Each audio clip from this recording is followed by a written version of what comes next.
Hey everybody, Captain B-Nard back here with another Wi-Fi battle. Today we have week 3 of the BHDL1 Draft League tournament, and so we're going to go ahead and get it on its way here. It is going to be against R. Holder, which is a trainer that I don't believe we've ever battled before.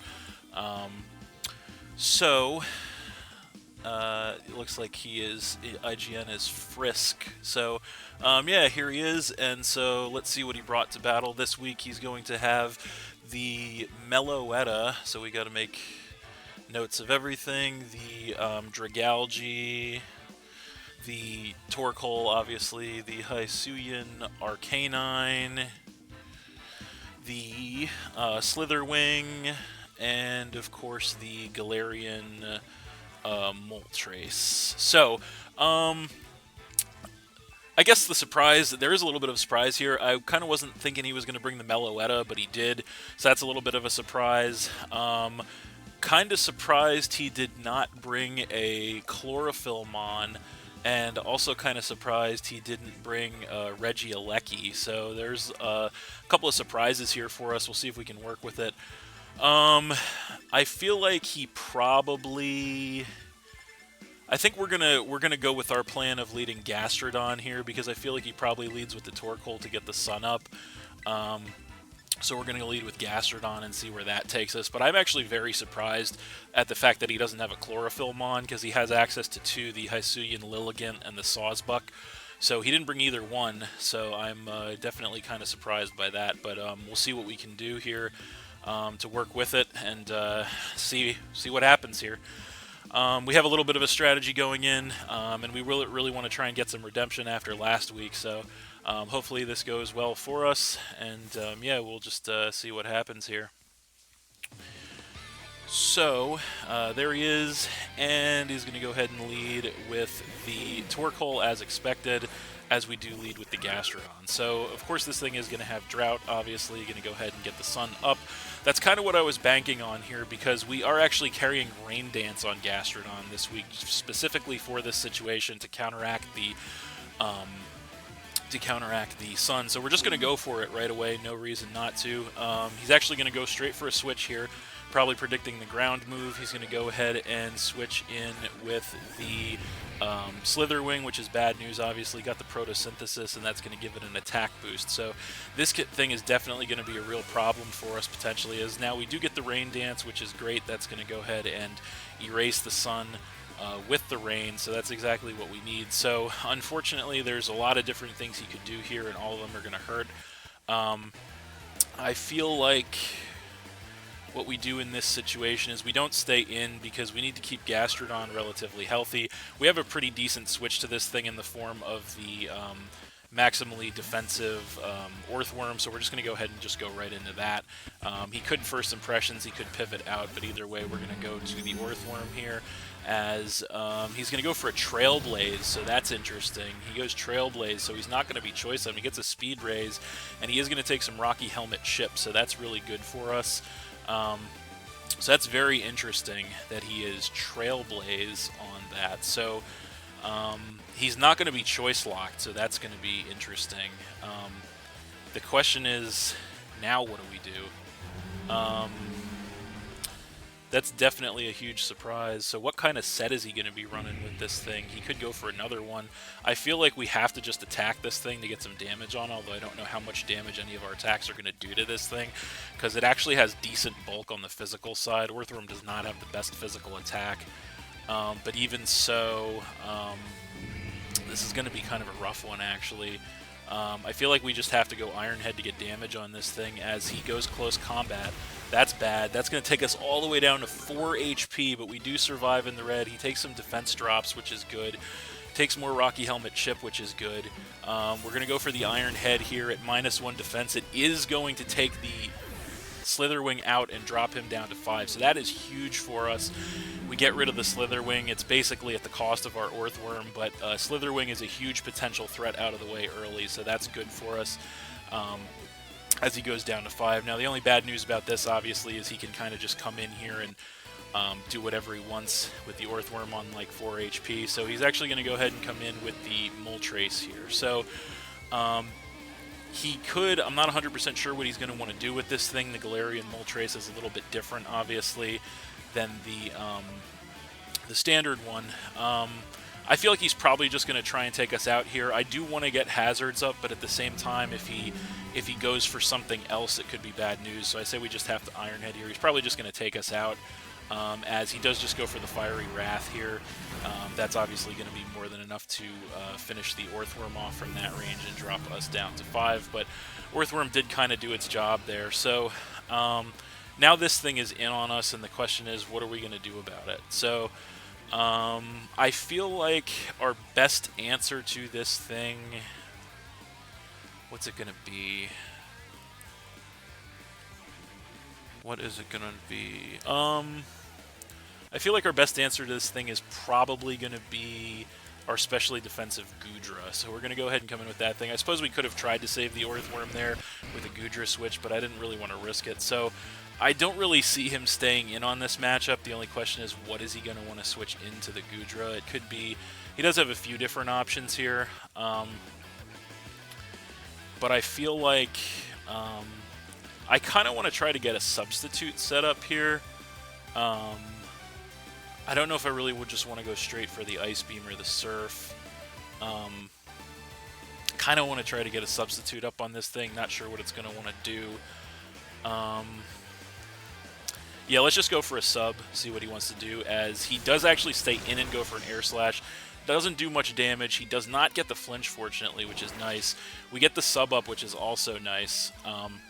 So a little surprised he stayed in there, but yeah, the rain is going to stop, and we are going to get some HP back with the leftovers. So based on that Air Slash damage, it looks like it might actually be a roll as to if he attacks us, it might actually be a roll as to whether or not it takes us out. So I feel like he looks like he's actually kind of committed to staying in with this thing for some reason.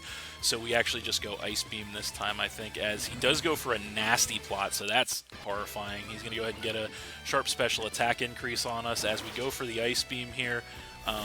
We do connect, which is great, and that is going to take this thing down by about exactly half.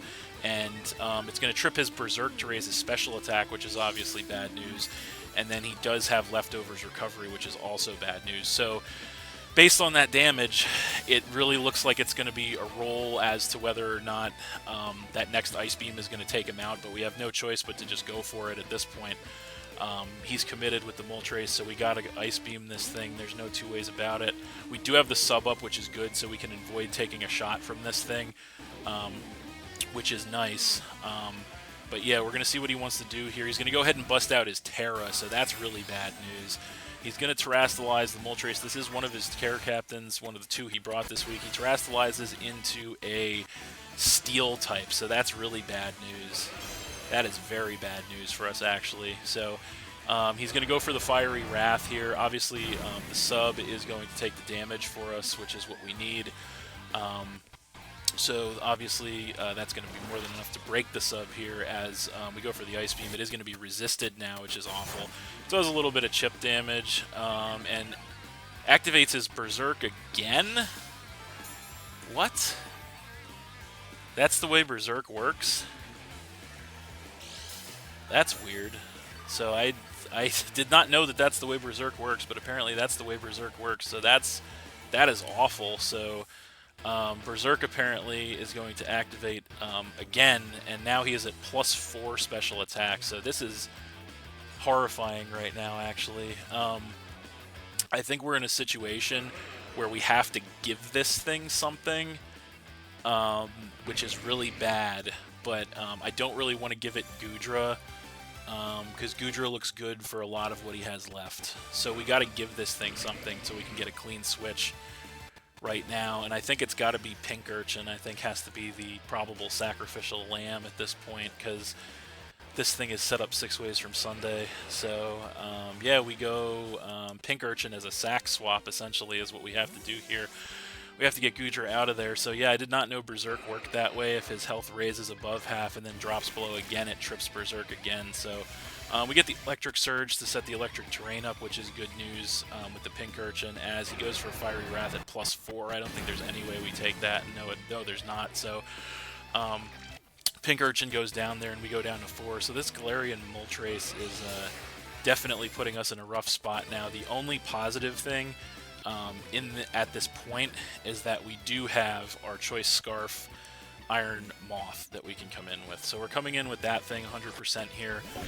We are going to go ahead and get the Cork Drive to give ourselves a special attack increase. We are Choice Scarf, so we know we should definitely outspeed this thing.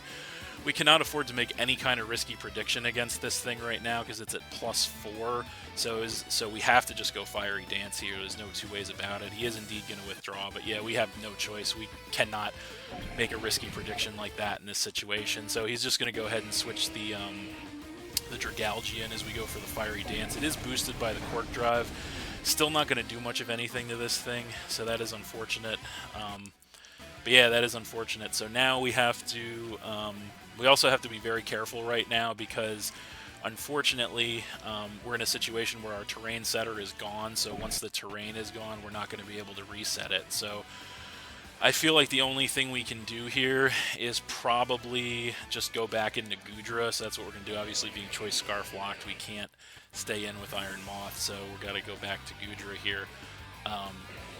Yeah, that's definitely not good. As we come in with the Goodra here, he is going to go for a Hydro Pump, so that's fine, actually. That's going to do basically nothing to Goodra. And then we are going to get some HP back with the leftovers. So, yeah, I think at this point, we definitely just stay in and attack this thing. I guess I don't see any reason not to. I don't think an Ice Beam's enough to take this thing out from this range, so we might have to go for the Draco. I mean, he might actually switch out, but since he knows we have Sub, he might not. So this is actually going to be a tricky situation, because he does have switches to the Ice Beam. Obviously, he has a lot of switches to the Ice Beam, so I kind of don't want to go for it knowing he has a lot of switches. So you know what? I think we just go Draco here. We make the obvious play in Draco. As he does stay in, we go Draco Meteor. Max Special Attack. It is not quite enough to take this thing out, unfortunately, as he goes for Dragon Pulse of his own in return. Going to take us out in one shot, and that's actually very surprising to me. I was not expecting us to not survive that, so we go down to 3, and we're in a bad situation right now, unfortunately. So best thing we can do here is go ahead and come in with the Iron Moth, so we're going to do that, and we're going to get the Cork Drive to give us that special attack increase. Any attack we go for will be enough to take this thing out. We have to check how many turns of electric terrain we have left. We do have 4 turns of electric terrain left, so that we're going to have to really keep an eye on that. We just take this thing out with an attack. The question is, based on what he has left, I think the best course of action here is just to go for the actual discharge. So that's what we're going to go for. So it is Cork Drive boosted and electric terrain boosted. It's more than enough to get rid of the Dragalge, dropping him down to 4. So that's something. I'm actually really surprised that Dragon Pulse took the Goodra out still.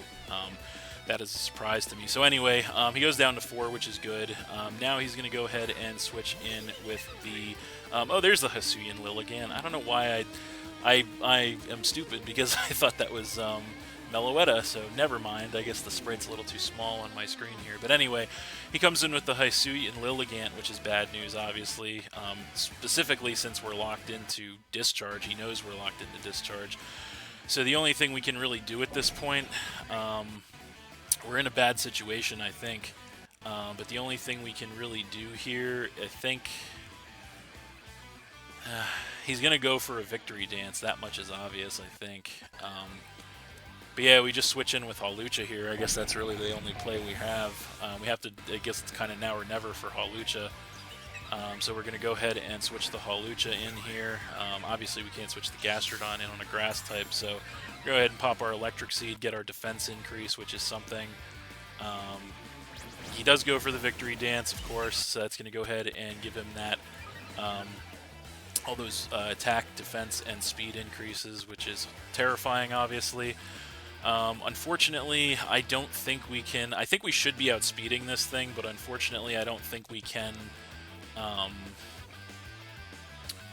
I think all we can do here is just go for the Acrobatics. I think, yeah, that's all we can do. So we go for the Acrobatics. We do outspeed. Acrobatics incoming.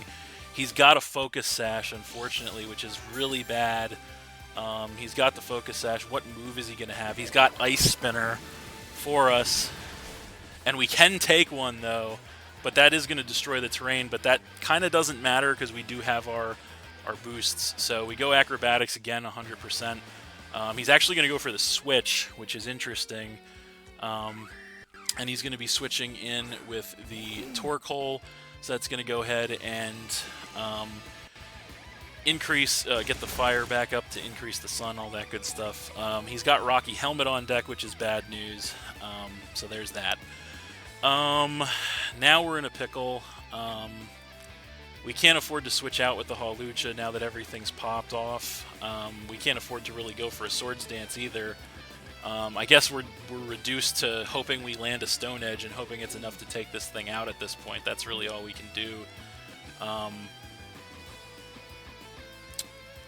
Does he? Yeah, this is bad. This is bad. I'm not gonna lie. This is really bad. So we go Stone Edge and hope we hit. That's all we can do. We outspeed, Stone Edge incoming. We do hit. Is it enough? Not nearly enough to take this thing out. As he goes for the Rapid Spin, it's not quite enough to take us out, actually.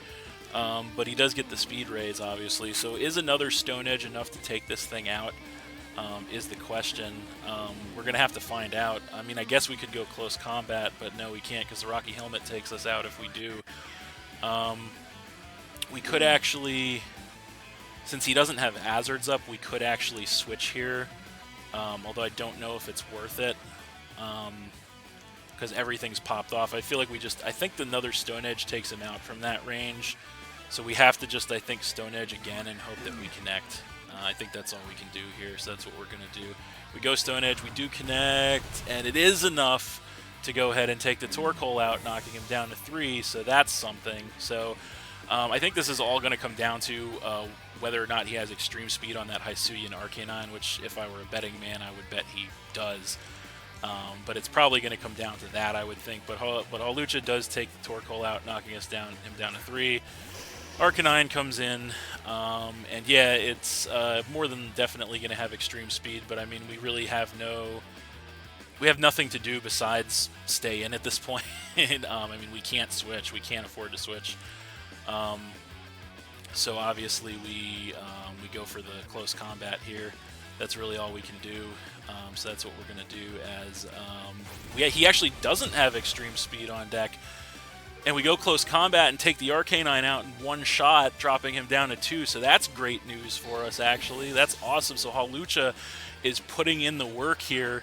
Either he didn't have extreme speed on the Arcanine or he didn't go for it. But either way, that knocks him down to 2. He's going to come back in with the Hisuian Lilligant here.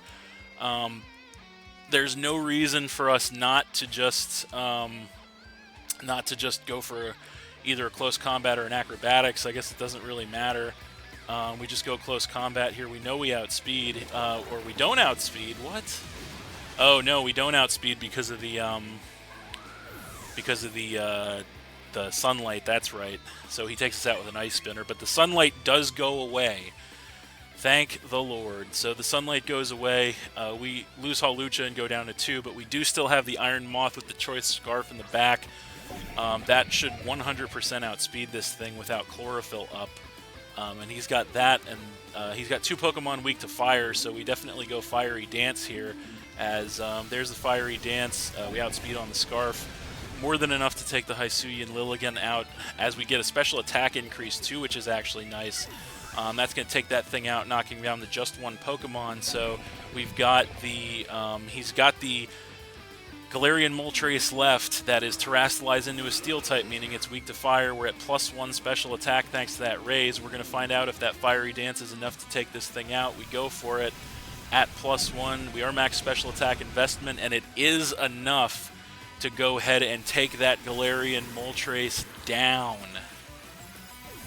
And that is game. Okay. So we're going to win that one 2-0 against Frisk. But that was a very good game, actually. Very close, very competitive, high-octane, fast-paced game there.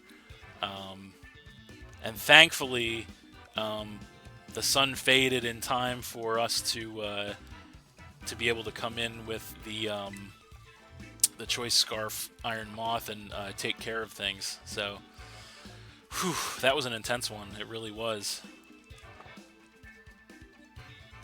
So we'll go ahead and back out. And with that, the Philadelphia Pidgeys are going to advance to a 2-1 record here with this victory. Very fast-paced, intense game here. Some very unexpected stuff on his side that almost got me for sure.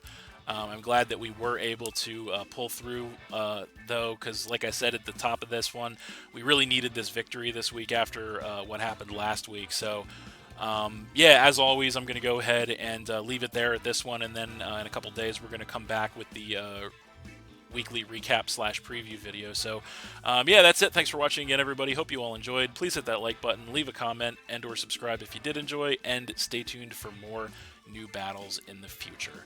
So, that's it, and we'll see you next time.